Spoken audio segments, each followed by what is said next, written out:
80% de la population africaine au sud du Sahara, notamment en Côte d'Ivoire, a recours à la médecine traditionnelle selon l'OMS. L'une des raisons, le coût abordable de ces médicaments.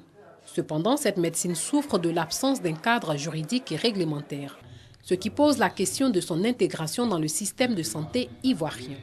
Le test devant réglementer la médecine traditionnelle en Côte d'Ivoire est toujours dans le tiroir de l'Assemblée nationale. Nous demandons à l'État de Côte d'Ivoire de tout faire pour permettre aux tradipraticiens de pouvoir exercer librement. Aujourd'hui, nous exerçons, nous travaillons, mais nous voulons vraiment une collaboration franche entre la médecine traditionnelle et la médecine conventionnelle, tout ça pour le bien de la population.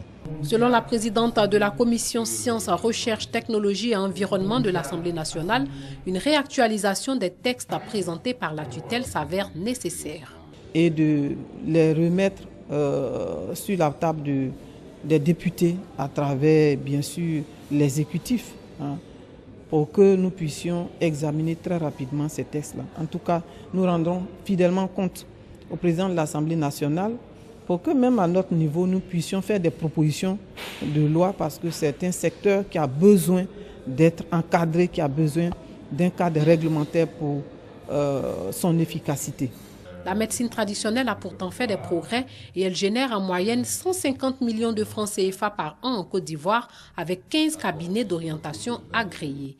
La médecine traditionnelle participe donc à l'amélioration de la santé des Ivoiriens et elle compte bien être reconnue comme telle et être intégrée dans les soins de santé primaires.